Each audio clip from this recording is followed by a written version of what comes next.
Thank you, Lilia, and thank you all so much for being here.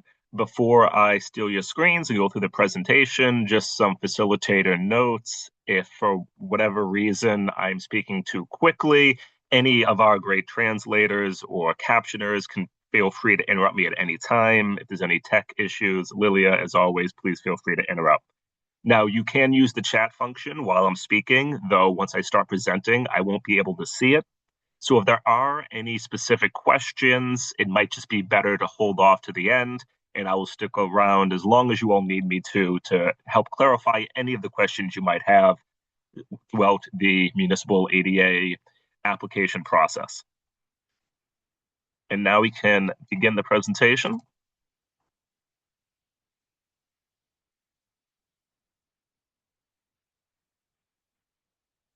Hopefully now you can all see the title screen.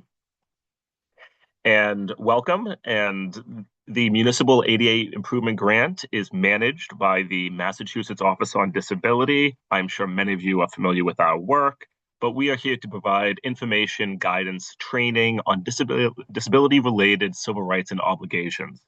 And we really serve everyone in Massachusetts. For the general public, we are here to help with any reasonable accommodation and modifications for work, for home. We're here to help educate people of their rights, and also here to help ensure that everyone is aware of any architectural access related questions and issues for municipalities. We help train the municipal ADA coordinators, are available to do site visits, give general guidance.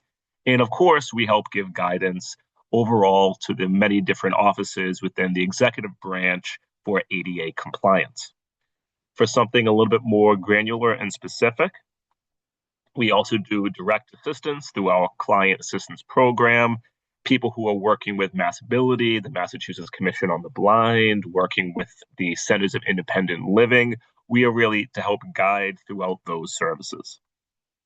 Now, for today, we're going to do a general overview of the grant itself, and then I will break down the two specific grants that we offer, one being the planning grant, the other project grants. I'll give you some general tips and tricks. We'll go through the applications together so that you all know what exactly the grant selection committee is looking for.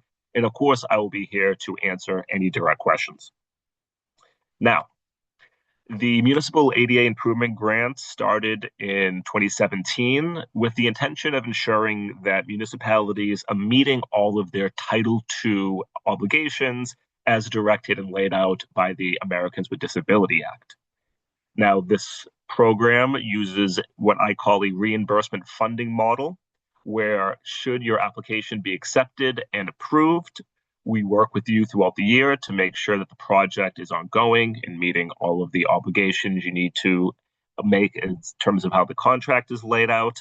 And then once you've incurred invoices for the project's completion, those invoices all get submitted to us for our review, and then you receive your reimbursement. Now, the people who make the selection, we call the Grant Selection Committee. They are picked by MOD's director, and generally is about a half dozen member group from different offices throughout the executive branch, including the Massachusetts Office on Disability. Now, once we make our selections here, the arbiter is the Executive Office of Administration and Finance. They have the final say on who does and does not receive the Municipal ADA Improvement Grants awards. And what this flow looks like is essentially once we all receive the applications to MOD, we make our recommendations to A&F. While they are beginning their process, we then receive all of their input. We then create the letters and the contracts, which will then go directly back to you all.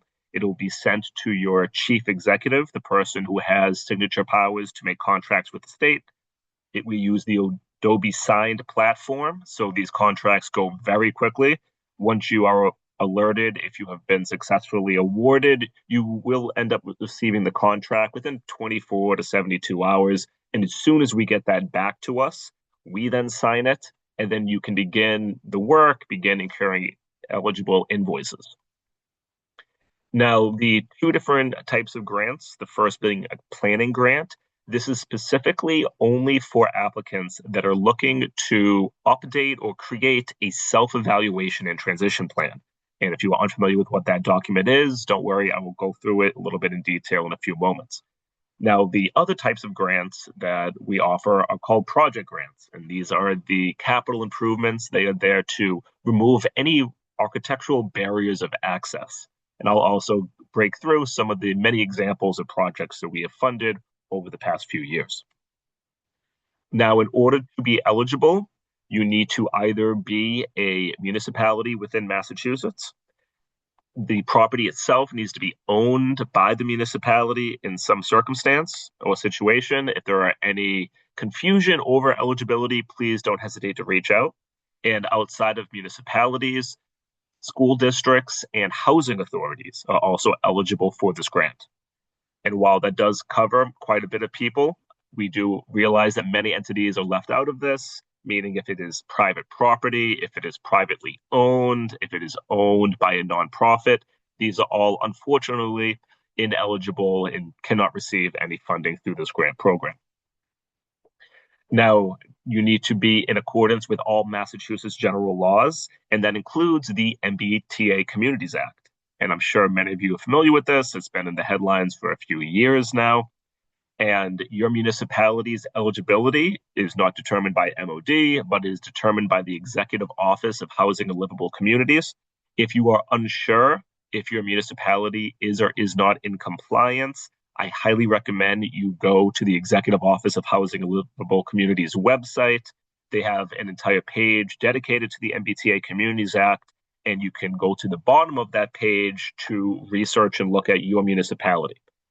Now, how we manage that element from the grants perspective is we review the list that the Executive Office of Housing and Livable Communities put out to us all.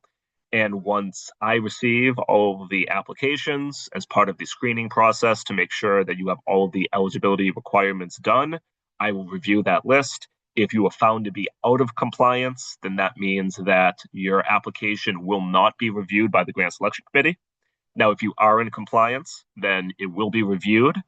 Once we make our recommendations, before we make any award notifications, that list will then be reviewed again. So if your municipality falls out of compliance during that time, then you will not be eligible. And really just the next applicant up will receive that award funding instead. And once the award notifications go out, but before the contracts are signed, that very brief window, we will review the Executive Office of Housing and Livable Communities list again. And if you were found to be out of compliance, once we send the actual official contracts, then unfortunately, that award notification will be rescinded and you will not be eligible. Now, this does not apply for school districts or housing authorities. So if you are a regional school district or a housing authority and you reside within a municipality that has been deemed out of compliance, you yourselves will still be eligible. I'm happy to answer any questions about the MBTA Communities Act compliance towards the end, or if you have a specific question, please don't hesitate to reach out to me. Now, just some general principles about the grant.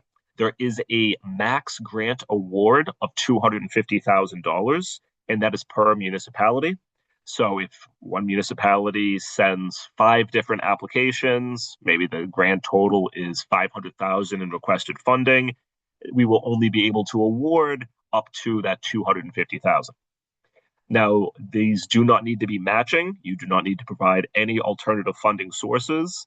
I will say about roughly maybe 30% of the applications we receive do have matching sources one way or another. They are fine. It is taken under consideration by the Grant Selection Committee, but you do not need to have any matching requirements to be eligible.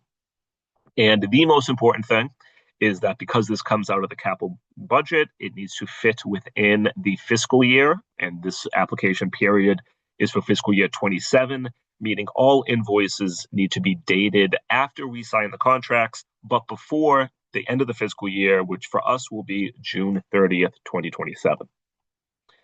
Now, the timeline of the grant for this cycle, we have already begun receiving applications. We've received about 20 so far.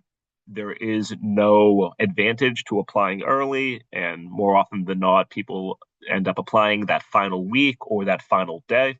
My recommendation to you is to not wait until June 12th for some of the reasons we'll get into, but it will be a very stressful day for both myself and for all of you, making sure that your application is submitted, and you really don't want a technological barrier to make it so that you miss out on some of this funding.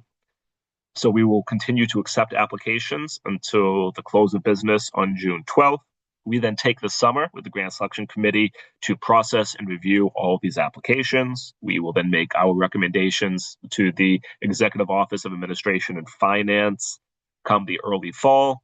And hopefully by the late fall, we always target October, that you will begin receiving notifications whether or not you have been awarded or unfortunately denied. Now, this is a very, very competitive grant. Last year, we received 197 applications, and we were able to approve 86 of them, which, quick math, puts you at just a little bit under 50%. However, we always receive much more requests for funding than we have funding to allocate. Last year, we had $22 million worth of requests, but we're only able to award just under $6 million. Once you remove administration costs, $5.9 million to actually be sent out. Now, fortunately, because of the success and popularity of this program, it has grown just about every year over the last 4 or 5 years, and we are anticipating having $7 million to allocate for this next round, which is absolutely fantastic. And if trends continue, we also anticipate receiving a record number of applications. So I believe this grant will become ever more competitive, even with our additional funding. Now, in order to be eligible, you need to submit 3 required pieces of documentation, and I'll go through each one. The first is proof of designation of your ADA coordinator. The second is your notice of non-discrimination. And third, the ADA grievance procedure. Those 3 documents need to be submitted as part of your application in order to be eligible, and they all need to be up to date, current, and matching.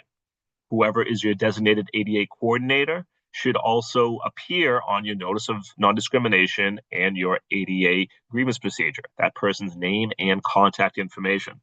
If it is out of date and mismatching, then you are not eligible for review and for the Municipal ADA Improvement Grant.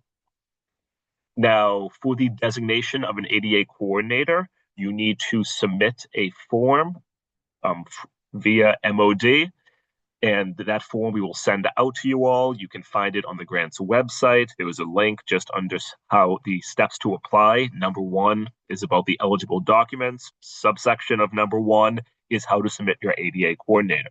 I highly recommend that you do not wait to the last minute to do this posting, and that really your first step in this process should be to check MOD's database of ADA coordinators to ensure that you have one posted and that it is up to date and current.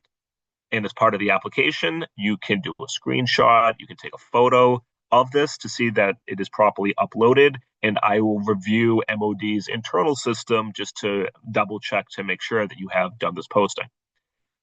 This is what it looks like. John, if you're with us, you're just the first one acting alphabetically, but it should be the person's full name, email address, and phone number, and the types of requests that they handle. Now, the second required document is the notice of non-discrimination, and this should be publicly posted. It should be easily accessible on your town's website, and to ensure that you have it submitted, we ask again that you send us a copy of it via the application, and I'll show you where in the application you make these uploads. Now, the following slide is, doesn't make the best for a PowerPoint, but this is an example of what this document looks like, and it should have the full name of not just your municipality, but also the ADA coordinator's name and contact information. The grievance procedure is a very similar document. Also, it should be publicly posted to your website, easily accessible by members of the public. The template looks very similar to the previous form. And again, the most important things are to make sure that it has the ADA coordinator's name and contact information. Now, if those 3 elements, ADA coordinator, notice of non-discrimination, and the grievance procedure, went a little bit over your head, might be the first time that you're hearing about these types of documents, I highly recommend you go to adaactionguide.org. They talk through this entire process. They have the sample documents that I just showed you. And it is a great first step to make sure that you are meeting, again, all of those Title II compliance from the ADA Act. Now, in terms of the specifics, the types of grants themselves, we'll begin with the planning grants. Now, the planning grants, the example of this on the left side of the screen is a little bit more of the self-evaluation element. It is a review and recommendation of your internal systems. Do you have a grievance procedure? Do you have a notice of non-discrimination? How well are your programs and services taking into account people with disabilities? And on the other side of that, the right side of your screen, would be more of the transition element. And this is a lot more granular and detailed. It's where a team will go through your facilities, your parks, your streets to identify any barriers of access, what elements are you out of code on, and also a brief estimate of about how much it will take to cost, how much it will take to fix. And really, we view this as the guide that you should be following to make sure that you're moving barriers of access throughout your community, but also for what projects you should be targeting when you do inevitably apply for a project grant. Now, the planning grant application looks just like this. We'll go through each step in detail. The first part, pretty generic and straightforward, really just your biographical information, who is the applicant, who's filling out this form. On the upper left-hand corner, the very first thing you will select is your municipality. Now, if you are a school district or a housing authority, you will not be able to directly select yourself. The applicant list just contains all of the municipalities. We apologize for that. Hopefully next fiscal year, we're going to have a new form and a new system that has everyone properly listed. But for now, simply select the municipality that you reside in and then clearly write out in your grant scope whether or not you are a housing authority or the school district. Right next to that, where it says grant type, that is where you will select if you're applying for a planning grant or a project grant, and then the rest of the form will populate based upon what you do. Once you fill out your personal information, the person who's actually filling out the form, next thing we ask you for is the ADA coordinator's information. And again, this should match who we have registered with MOD. Now, section 2, this is where you actually upload the documents. And you'll see that scary red required. That simply means that an answer is required to submit the form. So it is okay if, for example, you do not have a duly established COD, Commission on Disability. We'll talk more about that in a little bit. You can simply select no. And anytime you select yes from this section 2, there will be an option to attach a file immediately after it. It'll pop up, and that is where we want you to attach, that screenshot of your ADA coordinator, that PDF file, that proof of posting for your notice of non-discrimination and your grievance procedure. And if you are applying for a planning grant, if maybe you are updating an old self-evaluation and transition plan, you can upload that document here. And if you are applying for a project grant, you really only need to upload the part within the plan that directly targets the project you're identifying. So you do not need to send us the entire 200-page file. Simply send us the element that you are actually applying for. If you have a Commission on Disability or Council on Disability, you can submit that here, where it lists member of Community Compact and public accessibility best practice.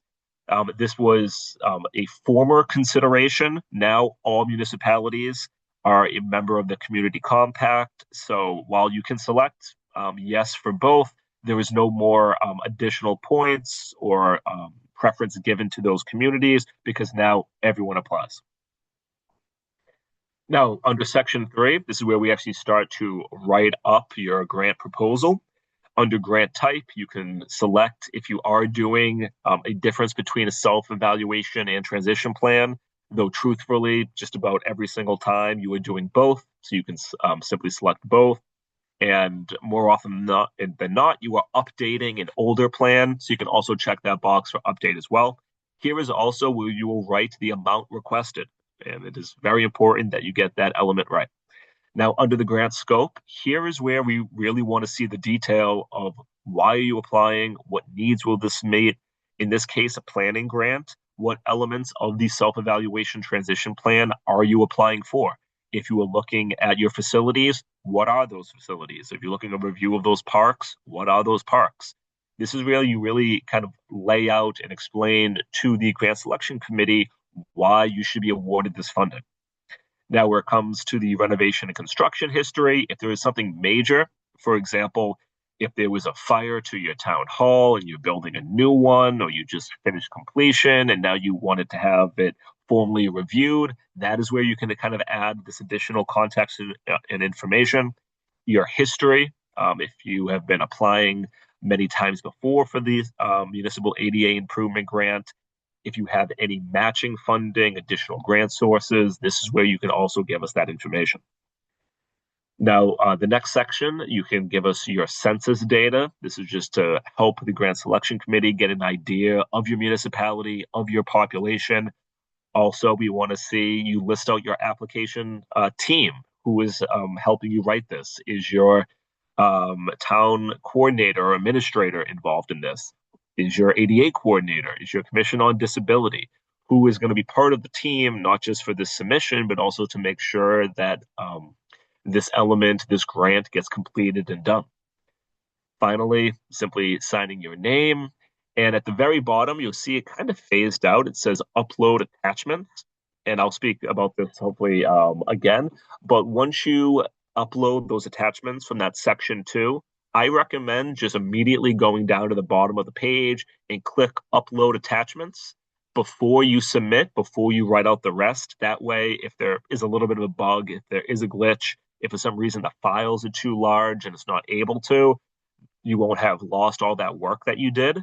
If for some reason a file size is too large, you can always email them to me separately when you send your application, and I'll work with you to making sure that it is attached to your application and will be reviewed by the grant selection committee.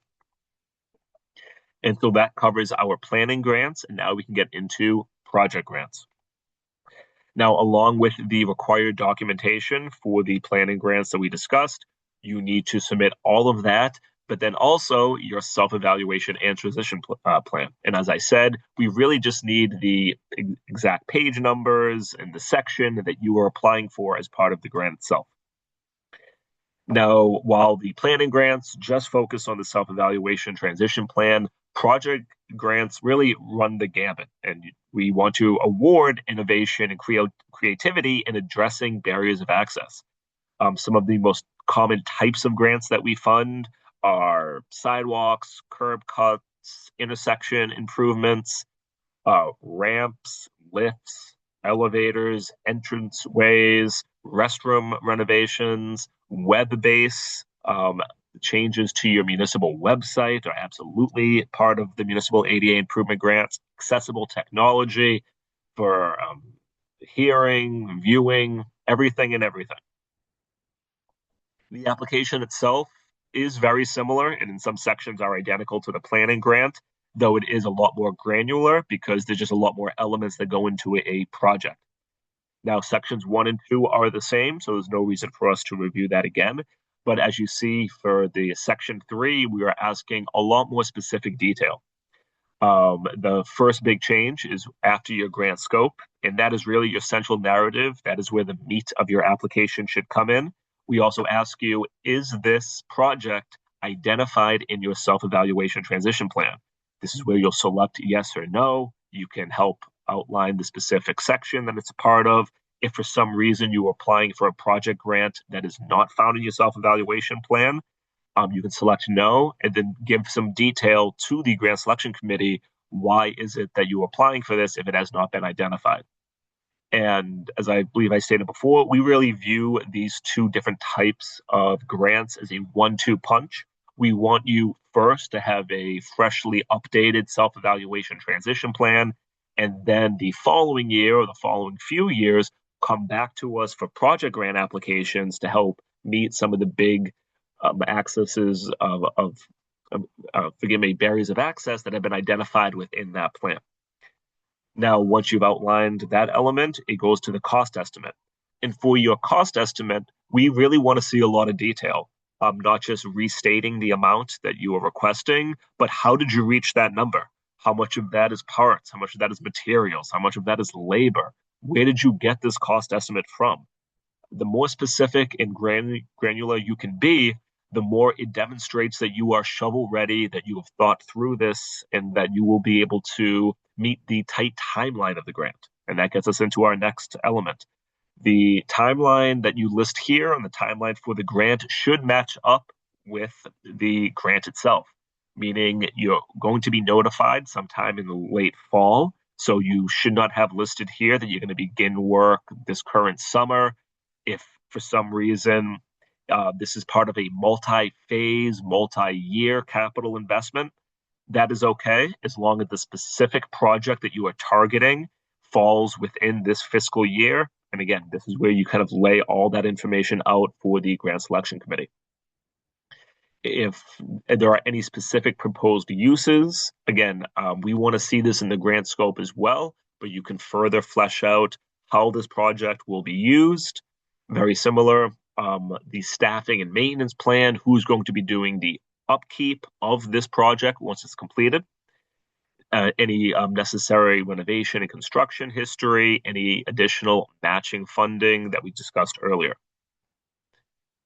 Now, we also ask a little bit more information about who will be impacted by this project, who will now have access, about, how many people in terms of like the monthly uses, if this is a town hall or a library or park, how many people, an estimate number do you think will going to benefit from this? And then again, that census information, how many people from your municipality will be able to take advantage.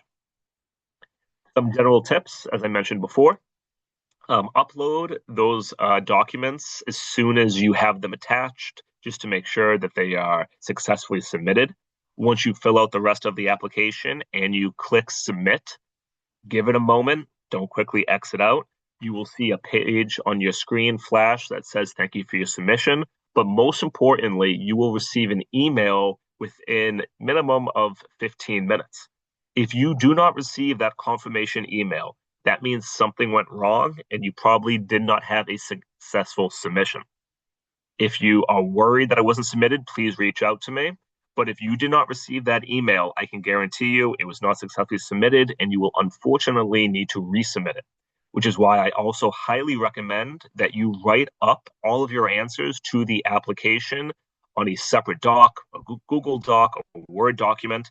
And then once you've done all your editing, you're ready to go, copy paste it into the application itself. And then that way, should you have a technological error or a glitch, you can simply just copy paste. You don't have to start from scratch. Now, some general tips on how to improve your score. The primary considerations that the grant selection committee will review are in that grant scope, the grant details, how realistic is the timeline of the project you are trying to do, how well do you have outlined and detailed your cost estimates, and for project grant considerations, is this actually found within the self-evaluation transition plan?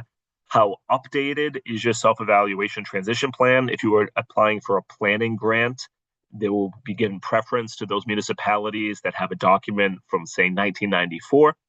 There is no specific age. These self-evaluation transition plans should be living documents that you are continually updating and reviewing throughout the course of the year, throughout the course of their duration. But looking at it from the grant's perspective, if your self-evaluation and transition plan is outside of a 10-year window, then a lot of the more specific elements identified from that plan are probably too outdated to use. And so we would recommend applying for a planning grant, getting that update, and then coming back to us for a project grant. Some other considerations that we take into effect is whether or not you have a commission on disability, council on disability, how much are they part of this process, if you have any letters of recommendation, and those and any supplemental information that you want, you can email me and I will add those as part of your application.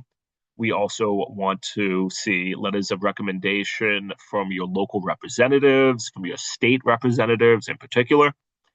your own grant history, meaning if you've ever been awarded, how often have you been awarded? These are all those secondary considerations that we take into effect. And again, things like innovation. We want to see creative ways of addressing barriers to access. Some overall tips, and I think I've stated a few of these before, but you can never be too on message. Really having a full breakdown of your costs is very, very important.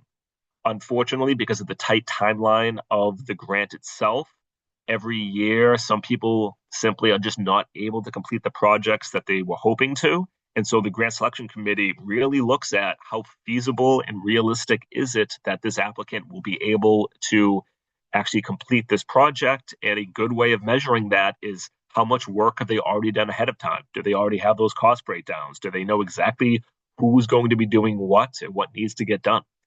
That timeline again should and really must match the time cycle of the grant itself. And of course, having a council or a commission on disability gives you both some additional points, we'll call it, but also is kind of like the guide about what projects you should be going after along with your self-evaluation and transition plan.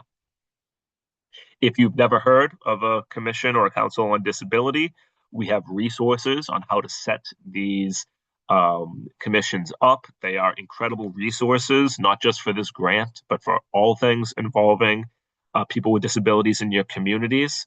And in order for us to know that you actually have one of these commission and council on disabilities, we also need you to submit that information with us. And that is the document and the guide that I will use to make sure that you actually do have a commission or a council on disability. So if you do not have it registered with us, please do so. And again, this should really be one of those first steps as you are filling out your application. Quick review of everything I said, and then we'll get to your questions.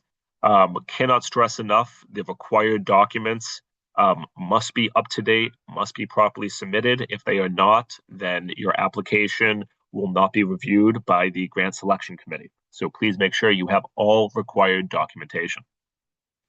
The timeline, we have already begun accepting applications and will continue to do so until June 12th. And this is for the upcoming fiscal year 27. All invoices must be dated after we sign the contracts with you all this late fall and before June 30th, 2027. Now, in order to contact me, in order of preference, email works best, just helps create a paper trail and a communication log between us. evan.george@mass.gov. Also, my work cell phone would be second best. Number is listed there, 857-248-7924. But if you would really like to reach me on my office phone, you can. That number is listed for you as well. I am now going to give you back your screens, and we can begin the Q&A element. Before I do that, though, thank you so much to the translators, to the interpreters, to our captioners, and for who I assume was Lilia, responding to any questions and maybe dropping some links in the chat. The best way for us to do the Q&A is I can bring up the chat to the right. I'll read anything I see and try to answer some direct questions. But if you would like to speak, just simply use the raise your hand function. I'll call on you and facilitate. If you are going to leave us now, thank you so much for attending. And if you have any very specific questions that you don't think works with a group setting, please feel free to email me after this presentation. I'm going to scroll up a little bit on some of these questions and then try to answer them as I see them. Let's see here. One question from Rebecca for the planning grant. Is this typically, do you get a consultant in to do a deeper dive? Yes, there are private vendors that specialize in self-evaluation and transition plans, and this will be the team that goes through. Now, you don't need to do that.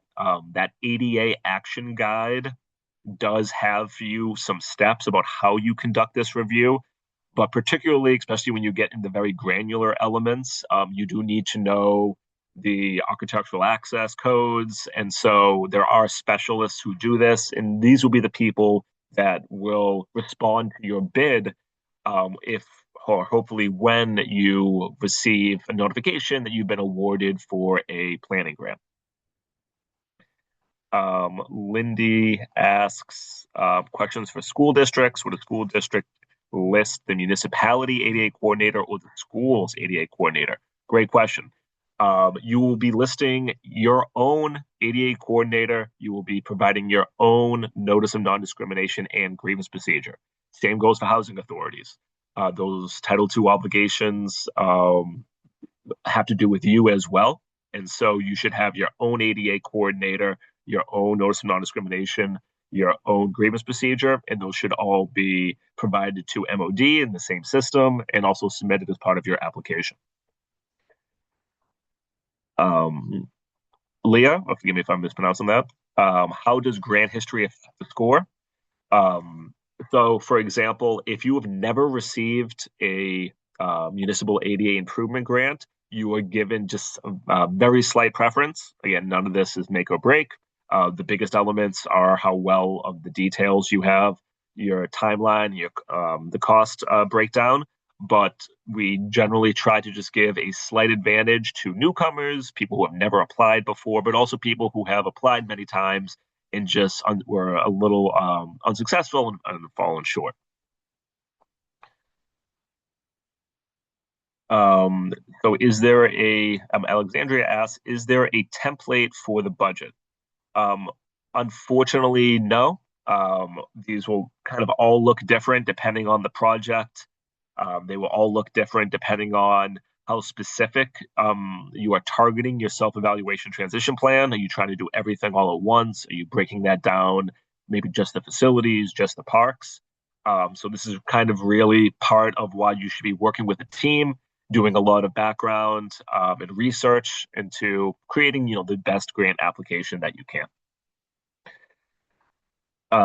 Pamela asks if there are disability stats updated annually, or are they the same as last year? So generally, these all go off of the census, and so I would recommend using the most up-to-date census. If your town has done any sort of a more granular or specific census, you can also use that as well. Catherine asks, is the self-evaluation transition plan document meant to be for the entire town or a specific part? Great question. So the full document itself should be everything. It should be all municipally owned properties, resources, programs, parks, facilities, streets. If you are applying for a planning grant, again, you can target, and a lot of the successful planning grant applications do just that. They might just be looking at the facilities 1 year and then coming back to us for the parks, coming back to us for the streets and things like that. So while the actual document itself is a gigantic file, you can take it piece by piece. Let's see. There are no more questions in the chat. I will take a sip of my coffee, let you all collect your thoughts.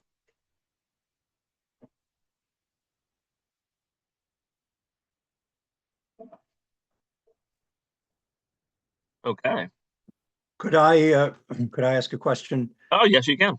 My name is Rick Pierce, and I'm involved with the town of Somerset in the restoration of the oldest surviving Friends Meeting House in Massachusetts.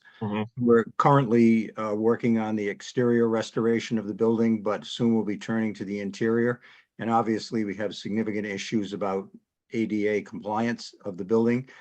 Can the town file an application just for this one site? A planning grant? Yeah, yes, it can. Especially, small municipalities, your town hall might encompass, a lot of those municipal services. And we do see and routinely award planning grant applications that are really just targeted towards one large specific building. And so absolutely you can do that as part of this grant. Okay, thank you. We see a few more questions in the chat. Sarah says we are looking at updating a specific school grounds, public playground that is out of compliance. If you are looking at a renovation or maybe just completely rebuilding a playground, that would be a little bit more of a project grant. You don't need to do an entire self-evaluation transition planning grant application. If you were just one small park, one small playground, depending on the size of this park, you might just be able to do the projects. I personally don't think I've ever seen a planning grant application for just one specific park, but I can imagine if it is a very large park, it might be tens of thousands of dollars to just review that one element, and so it would make sense to apply for a planning grant. Really, just depends on the size, so to speak.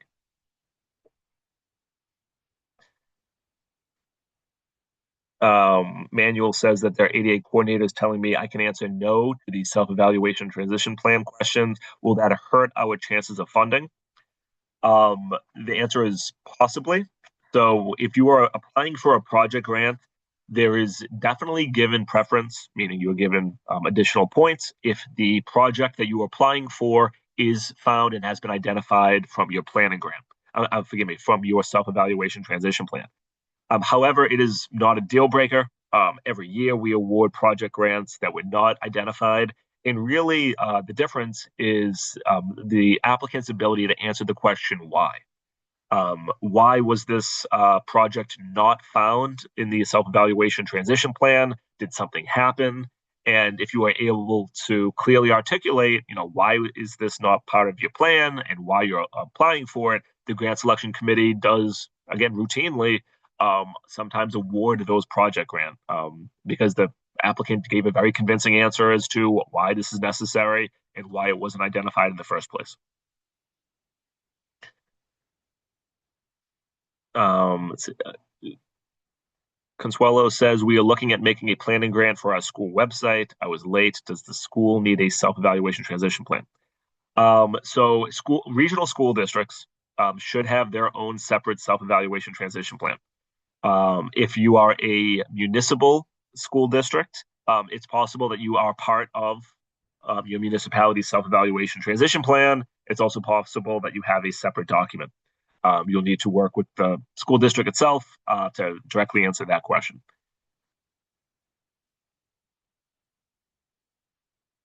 Okay.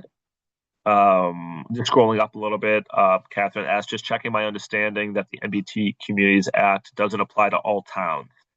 So the MBTA Communities Act targets, I believe, about 120 ish municipalities across Massachusetts that have the MBTA as element. So not all 351 Massachusetts municipalities are impacted by it.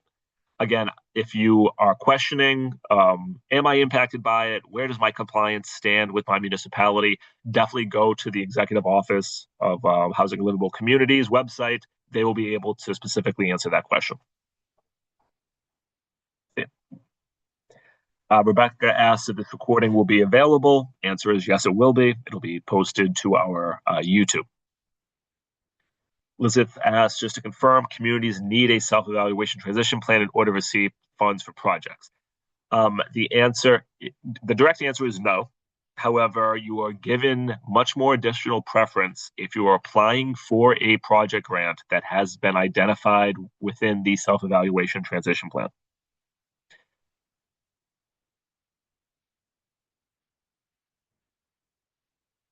Any additional questions?